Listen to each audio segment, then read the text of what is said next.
Düşünün, yemek yedikten sonra kendinizi tam anlamıyla doygun hissediyorsunuz. Şeker isteğiniz sıfırlanıyor ve aynı zamanda kilo veriyorsunuz. Bunu yapan bir ilaç mı? Hayır, aslında vücudunuzun kendisinin de ürettiği bir hormon. Son dönemde herkesin dilinde olan GLP-1 ve bugün dünyada milyonlarca insan bu hormonu vücutta artırmak için iğnelere servetler harcıyor. Peki bu hormonu biz vücudumuzda daha fazla üretebilir miyiz? Bugün bu videoda bunun cevabına değineceğiz.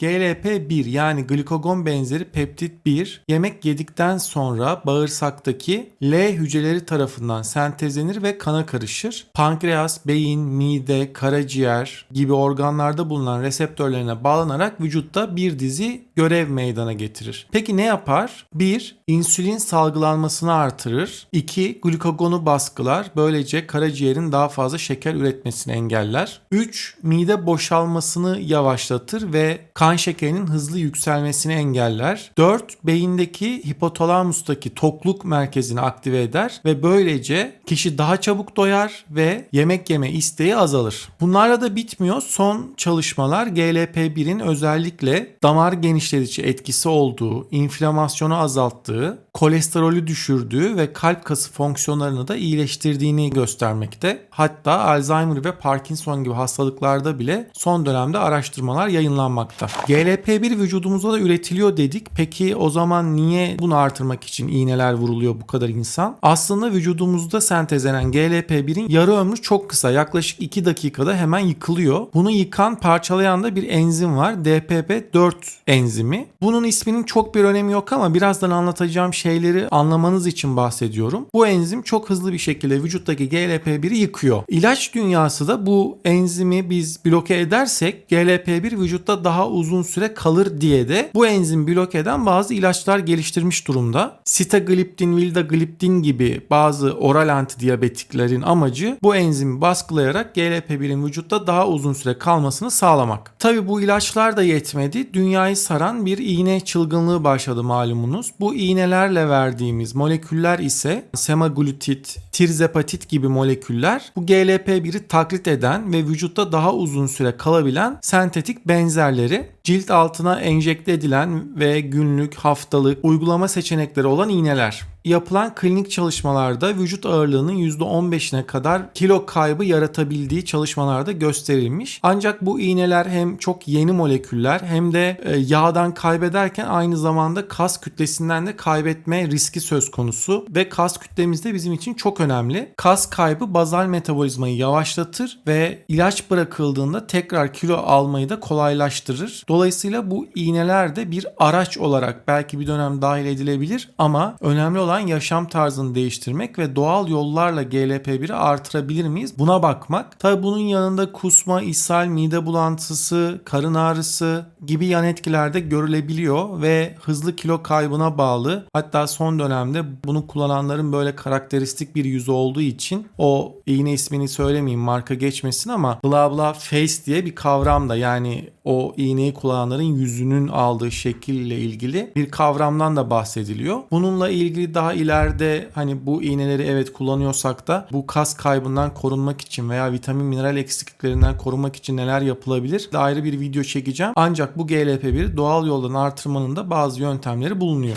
İşte bu GLP-1'i iğnelere servet harcamadan nispeten daha ekonomik yöntemlerle ve oral kullanılan bazı takviyelerle artırmak mümkün. Burada iki molekül özellikle ön plana çıkıyor. Berberin ve bütirik asit. Berberinle ilgili size daha önce bir video çekmiştim. Orada detaylı bir şekilde anlatıyorum. Ama kısaca hatırlayacak olursak berberin, Berberis vulgaris dediğimiz karamuk olarak da ülkemizde de bazı yörelerde yetişen bir bitki bu. Bu bitkinin standartize bir şekilde tabii ekstresi elde edildiğinde takviye edici gıda olarak bunu aldığınızda vücudunuza gelen bir molekül. Bu molekül doğal bir metformin gibi düşünebilirsiniz. Aynı metformin gibi özellikle diyabet, kolesterol, karaciğer yağlanması gibi parametrelerde de fayda sağlıyor. Ama aynı zamanda hem bu GLP-1'i aktive etmesiyle hem vücutta diğer gençlik yolaklarını aktive etmesiyle vücudu baştan aşağıya aslında restore eden, metabolik esnekliği tekrar kazandıran bir molekül berberin. Yapılan çalışmalarda da berberinin hem bağırsak florasını güçlendirerek ve bağırsağımızda bütürik asit sentezleyen bakterilerin miktarını artırarak bütürik asit üretimini artırdığı, dolayısıyla bütürik asitin yaptığı etkileri de birazdan değineceğim. Dolaylı olarak berberin de bunu sağlıyor. 2, biraz önce size bahsettiğim o DPP-4